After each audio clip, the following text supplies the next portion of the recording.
All right. Let's see your status. Is it up now? Yep. All right. Good. Hello. All right. Welcome Hello. to Business Growth Distilled Live, June 19th version. Yay. We're going to shoot the shit for a little bit here. So let's call it 10 minutes before we get down to business. Yep. So if you want to skip pleasantries because you're watching a recording, 10 minutes. Just jump forward 10 minutes. Let's shoot shit. As soon as we go live, now everything's beeping at me. I know. It was silent on set just a minute ago. All right. I don't know. Let's tell you a little bit about our week, I guess. Yeah, and see who jumps on. And you need to get some of these things set up anyway. So yeah. Well, I guess while he's setting that up, I'll tell you that Phil took our youngest daughter out to the desert. She had a birthday recently. And they went to go look at the Milky Way in the desert. Yeah, did you say that she wants to be an astronaut when she grows up? I did not say that, but that is true nonetheless. She wants to be an astronaut. She has been obsessed with the stars since she understood what stars were. So always encouraging that passion of hers. I'm sorry, I just had a flashback to when I built that star field in her ceiling. Remember that? Oh, yeah. So since she was into stars and into astronomy, Erin had this idea one time. What if for Christmas we get her some of those stick-on stars for the ceiling in her bedroom? Stick-on. And I'm like, yeah, that would be kind of cool. But what if instead of the stick-on stars, we did that fiber optics thing? That's not what you... Actually, what? That's not what you said. Stick-on stars. What is this, amateur hour? Yeah, so... I decide we're going to do the fiber optics. Thank you. Yeah. But then when I start shopping for them, they have all these like 100 strands, 200 strands, 300 strands. I got one that was like the biggest we could find. It was, I think, maybe thousands. And then I'm thinking, you know what? Brooklyn's so into astronomy and the stars. She's going to know if we have the true shape or patterns of the stars with like the constellations and everything in there. So I've got to make it realistic. I have to put the constellations in there or she's going to be like, Dad, why are these stars all wrong? So I print out a star map and the star map is different depending on the time of year, right? Yep. So what I do is pick it to what it looks like on her birthday. Okay. Right? And then I print it out, I scale it up, I get up into the attic above her bedroom, and this is where shit really hits the fan because it was freezing. I forgot about that. Yeah. But no, the first thing is I get up there and it was a new build home. So it had that blown in insulation, like 2 feet over everything. So I'm up there with snow shovels and I'm scooping all of it to the side. It took forever. It was so messy. And then of course I had to like broom it. And then on top of the drywall in between, I had to actually scale up my map and I did Sharpie things all over. And then I drilled holes. So it must have been like 1,500 holes. You were committed. You were committed. Not too committed because I didn't finish it. Well, we were up. So we had to have, it was. We told her Santa. Yeah, we said the elves did it. You know what? I don't think she can hear. She's probably crying inside of her door right now. Okay, so anyway. Anyway, I like did it over the course of a couple of weeks, and then it was Christmas Eve, and I still wasn't done. So her parents were in town. Erin's parents were in town. And so we said, can the kids stay with you tonight? And you bring them over in the morning because we need to stay up and finish this thing. And we worked on it until what? 4 a.m. 4 a.m. and the kids 4 a.m. We got halfway done. Yeah. I had to come down every 10 minutes because it was so cold. This was at our place in Denver. It was so cold up there that my hands would just freeze. I'd have to come down and warm up my hands and then go back up. It was nuts. Even only having half of her room done, half the ceiling done, it was still incredible. I mean, the result was pretty nuts, right? It was insane. It was insane. Maybe we can share a picture in the comments or something when we're done. Yeah. But I think it was awesome because for the constellations, I had to take multiple strands, and I think I did 5 Yeah. for each one of the stars in a constellation. So if those were brighter, they would stand out. Exactly. I was going to point out that he made some stars, because some stars are closer, further, and brighter than others. So he made some stars the appropriate brightness compared to the others. Mind blowing. Attention to detail in this man. Insane. Hello, what's up, Amanda? How are you? Joining. Hello, friends. How's your week been, Amanda? I wish we could have audio for you. Yes. By the way, that reminds me, we were going to have Tiffany on today, but because this is a simple setup and we're using Restream on here to do the actual live broadcast now, so that we can do multiple Facebook and YouTube at the same time. It's my laptop. We've got the Rode mic here, but what we really need is something else to handle, like professional style studio headphones or something, because otherwise we're going to be playing out loud the audio from the other person. And because we'd be doing that through an external source, I really worry that it's going to pick it up on our external mic and just cause that endless loop of reverb. Gotcha. So I think we need to do, okay. Yeah. Amanda likes my shirt, by the way. Thank you. This is the first time in history I've worn a patterned shirt on a vlog episode, I believe. This is true. It's your usual black t-shirt. That's how you know it's Phil, because yeah, black V-neck, short sleeve t-shirt. But that's for that's for the other episodes that I do. Amanda knows. Classic. Thanks for signing on via YouTube, by the way, Amanda. Yeah. We definitely want to push in that direction, and drop the Facebook thing as soon as we can. But yeah, we have been loving utilizing YouTube. It is a great tool. The YouTube, YouTube, because of the Google, and the Google. The Google owns the YouTube and the Facebook. The YouTube. Yes, it's a great tool. It can be used as a great sales tool, as you've been preaching.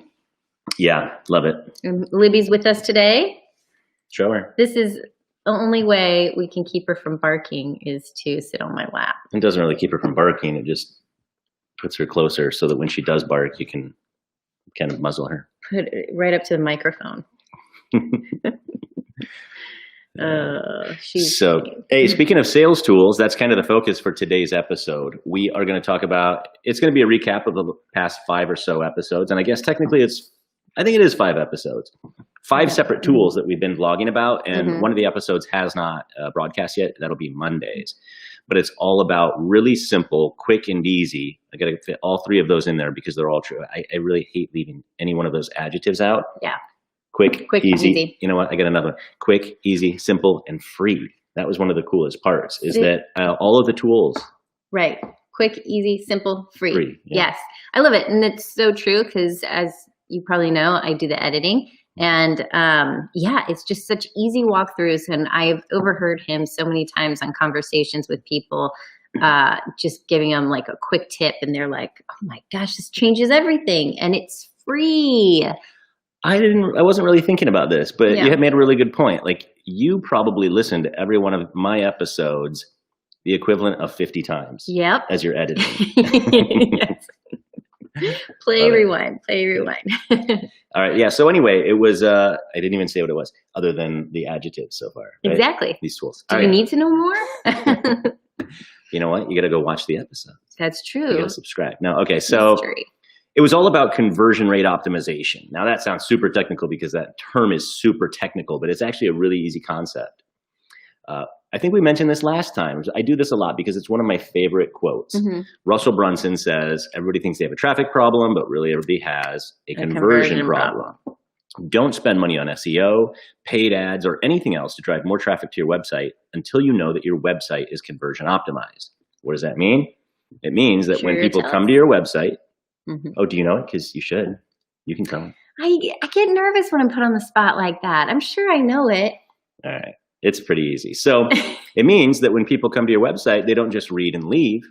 They actually do something transactional. Yes.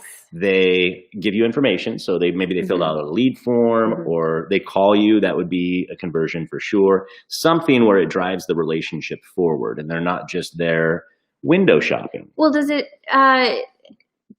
count, or is it a positive for conversion optimization for them to spend a certain amount of time, even if they don't fill out a form. It's just if they fill out a form of some sort, click on a button, navigate to another page. It doesn't count if they spend a lot of time there. I mean, that can be good in terms of saying, oh, it looks like they're interested. So like lead qualification, that would fit into that bucket as a positive. But ultimately, a website is just a means to an end, right? We don't want to put our website out there just to educate people. Most of the time, there are some sites like that.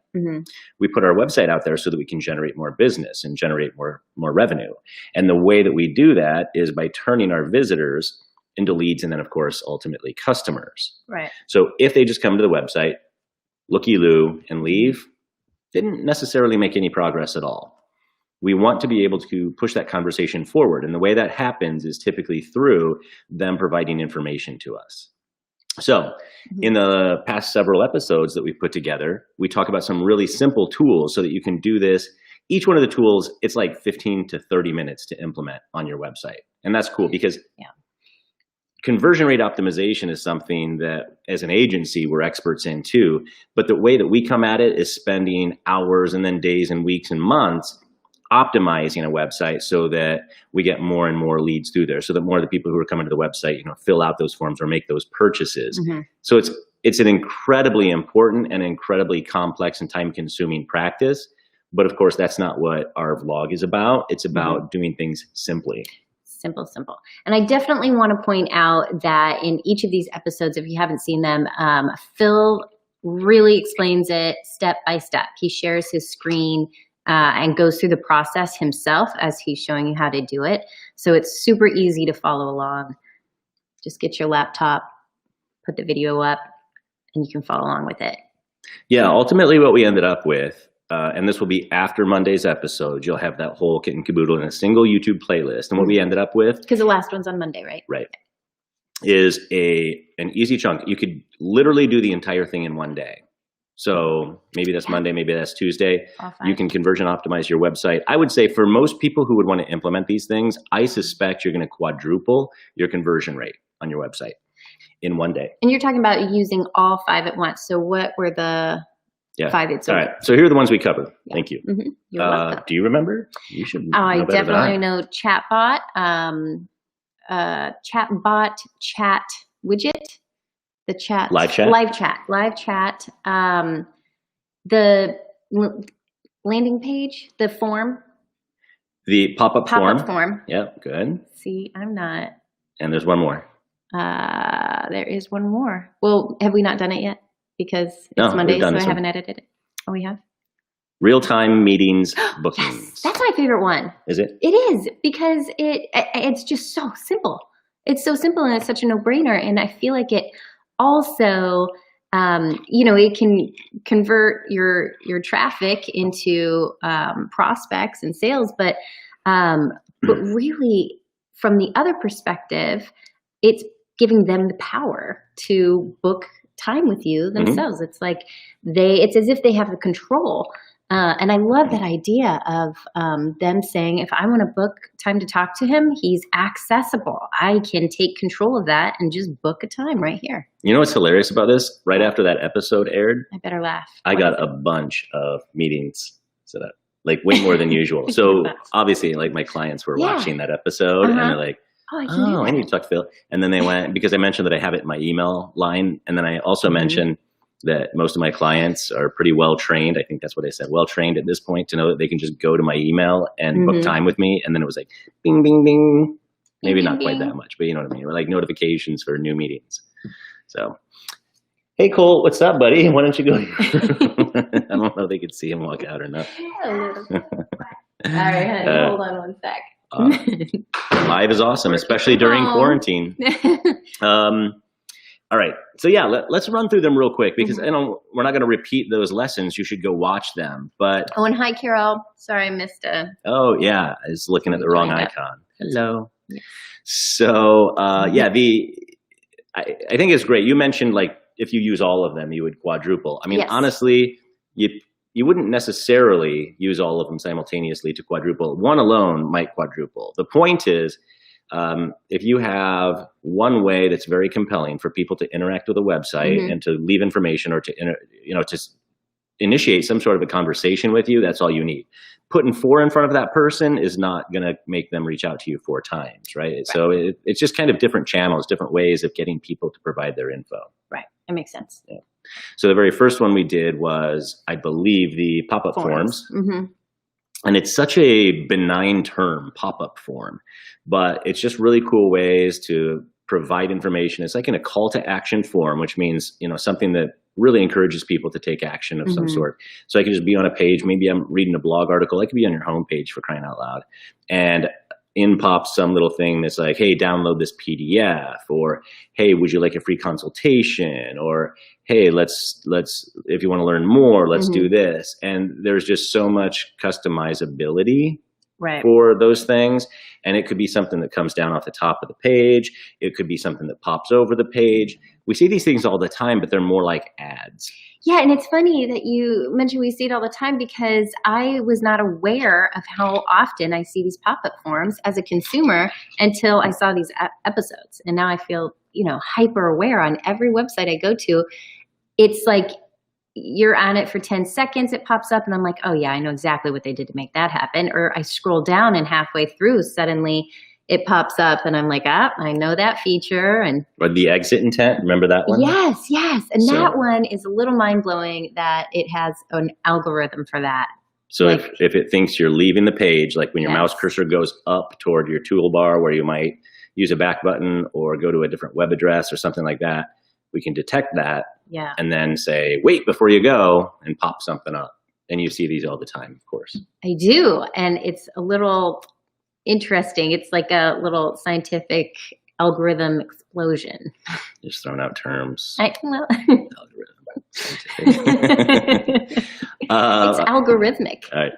Now, and one of the great things about pretty much all of the tools that we talk about, but especially the pop-up forms, is that you can create dozens of them if you want to, and you can target them then. So if people are on one page of your website, you can have one pop-up form that's very targeted to that. What we're not talking about making it so that when people come to your website, immediately you got this pop over that's like, hey, sign up for our free blah, blah, blah. No. It's like, if you're reading an article on our blog and that article is about a specific legal issue, then you can say with your pop-up form, hey, are you experiencing this issue? Let's talk about it for 15 minutes for free. Just put your info in here. And, it's just super personalized. You can make it super targeted.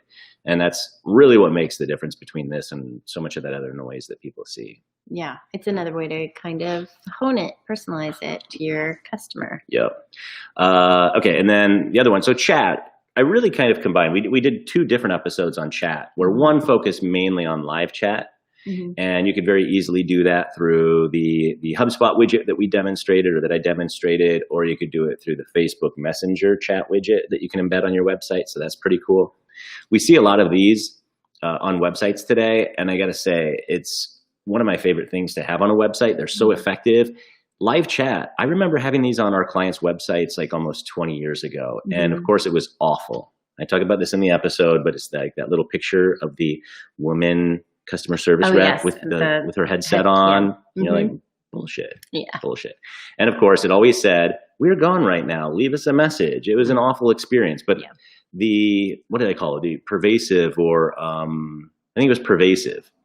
The pervasive nature of these chat widgets today, where it's like you can ask a question. If you don't get a response immediately, you can put in your email address and leave. And it's different from, even though it's essentially the same thing as filling out a contact form, it feels different. And to know that it's more authentic, maybe. I think it's because of that pervasive nature, right? Where I can sit there and still wait and get an answer, or I can go away and I'll get an answer in my email. But if I come back to the website, that same thing's going to pop up and my answer will be there too. So it just feels like a more fluid conversation than those old widgets. Right.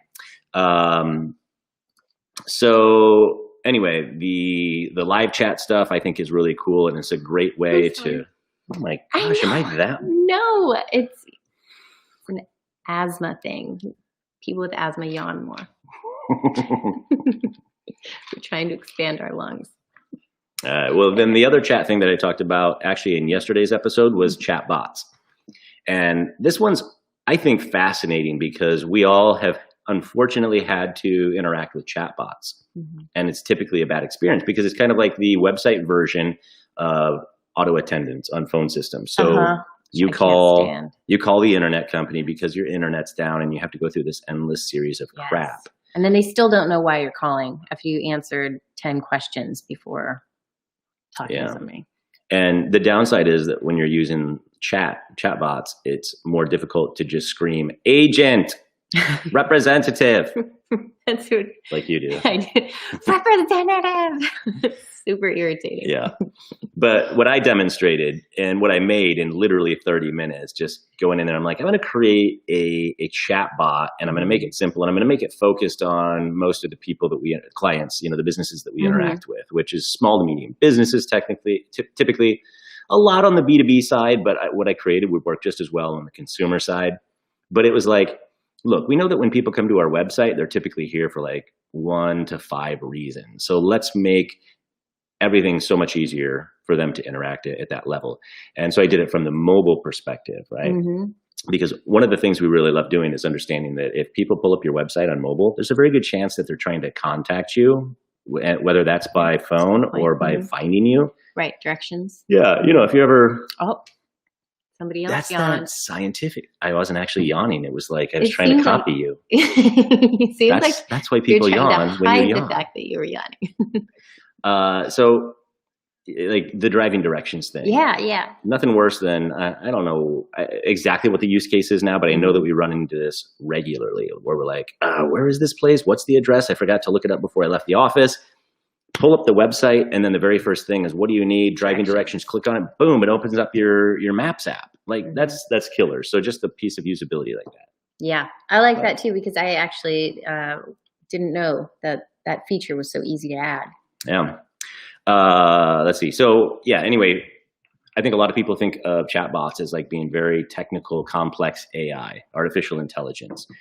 Definitely does not have to be the case. So the one that I create is just super simple. It's a workflow. It's like a flow chart where you create it. You say, all right, the first thing I want to ask is this. What are you looking for today? And, put however many options on there you want within reason. So it's maybe 5 different things. I think my example had 3 or 4.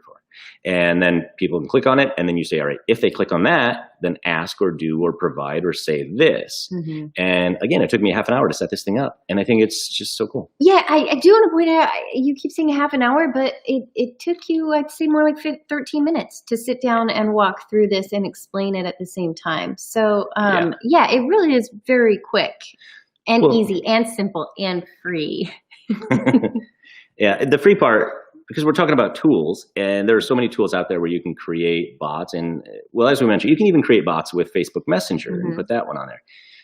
But I really have a problem with pulling multiple platforms together for everything. Sometimes it's a requirement, but I also have always said that the best system is the one your people will actually use. And if you're going to throw 20 different platforms at them, inevitably people stop using them. And we see this even in our agency. There are some platforms that we have in the mix that I just don't use because I'm like, it's one more place for me to have to remember to go. So the fewer, the better. Make it easy for them. Yeah. So everything that I show in this series uses a single platform. And I think that just makes it so much easier to be successful because you can manage all of that stuff in one place. Yeah. Yeah. So, and then the last one. The last one that we actually aired. Oh, sorry. The meetings link. Yesterday. Your favorite. The meeting. What do you love about it? Well, I touched on it before about how it puts the power in the prospect or the customer to contact you. It makes you so accessible, which I think is very attractive to a potential buyer or client. You remember my statistic that I threw out? I remember you threw out a statistic, and it was like 83% of the people that go to, if you don't respond to them within an hour. Oh no, I remember it. It's coming to me now. Like 70-something% of people go with the first person they talk to. 78% of customers, buyers, yes, say they went with the first company that responded. Yes. That's right. And that's I mean, that's kind of mind-blowing. And by the way, the other statistic that I threw out there is that after 60 seconds, when somebody reaches out to you, so whether that's chat or email or phone, after 60 seconds, statistically speaking, your chances of winning that have dropped by a massive amount, actually. Like, what was it? 390%. Actually, I need to go back and look at it. I'm not great with numbers either, but it was alarming. I'm really. I mean, just me, period. Nobody else. The gist was this. Your chances of winning something drop to close to zero if you don't respond within 60 seconds. Provided, of course, that there's no like additional history here. So if it's a referral or something from one of my friends who highly recommends us, yes. Or if they're only considering you and nobody else, fine. But if it's someone who's looking around, shopping around, you're absolutely killing your conversion rate on sales by not responding quickly. And all of the stuff that we talk about here, yes, hello, really addresses that, because let people book a meeting on your calendar right now, and then it puts that meeting on their calendar right now. Don't make them wait for a call back or an email back, right? Right. Anything else where it's like being able to provide information, buying online, or start real conversations with live chat or the chat bots. That kind of thing is so much better than just having a static website where you rely on people to fill out a lead form or to use an email address or a phone number that's on that website to reach out to you. Yeah. The stuff that we talk about is 24/7 salesmanship. And that's why it's it's my favorite term. What is it? Do you know what I'm going to say? It's a game changer. Game changer. Where's Austin? He's the one that he says that about his wife. She's a game changer. Tiffany says her own buying habits reflect those statistics. I mean, no doubt, right? Obviously, I think this is pretty much the norm today. And it could be a generational thing to some extent, but no, I mean, in the world of instant gratification, there's so much stuff that you can buy so quickly. And, we're all taught by Amazon that we can go and say, I want to buy this, and you buy it right now. And sometimes it's same day delivery. Yep. People don't like to wait. Nope. And they shouldn't need to wait. The technology is available, and it is simple, easy, quick, and free. Simple, easy, quick, and free. That is why you talk to me. Oh, you're rhyming. That's about the best I can do with the rhyme. Okay, so I mentioned this in all of the episodes, actually, but what we're talking about is the HubSpot system, and we've been using it internally for years. And everything that I demo is actually available for free through this tool. So you could actually go to HubSpot and sign up for this right now, but we try to help people out who are listeners to the show and our episodes, and say that if you actually ping us at distillagency.com/HubSpot, just fill out my little lead form right there, and we'll actually get the free system set up for you. And some training. This one's huge, 45 minutes basically of helping you configure stuff, because it's a very robust platform, and if you try to get in there, you might be a little overwhelmed. That's the worst thing about any new platform, and you don't want to watch YouTube videos and all this other stuff to get up to speed. So instead, we'll just Zoom with you, and we're going to ask you questions like, how do you do this? Tell me about your pipeline, and blah, blah, blah. We can add some custom fields. Who are your other users? Let's get their invites set up. And then the stuff that we talked about today in particular, like your meetings link, so that people can book time on your calendar in real time. We'll help you set that piece up too. And that training, that 45 minutes, is free on top of signing up for HubSpot, which is free. Right. Yeah. Yeah, we want to help people be successful on it. And then the last part was, if we are kind of your representative for HubSpot moving forward, because we're a HubSpot partner, then that means if you ever decide to upgrade to any of their paid features, you'll tell us, hey, I want Marketing Pro, or I want Sales Starter. We'll go to bat with you, and we typically get really significant discounts for you. I'm not going to throw out numbers because I don't want to promise things. Also, I don't want HubSpot to get mad, but we get good discounts. So awesome. Discounts are good. That's probably another reflection of a buying habit is, sale. Discounts, check.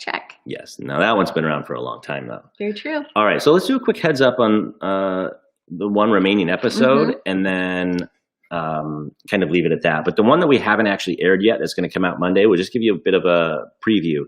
This one is using almost a hidden feature of the HubSpot tool, and it's called the Prospects Report. Did you take a look at that one? No, I haven't seen it. So I know nothing about this Prospects Report yet.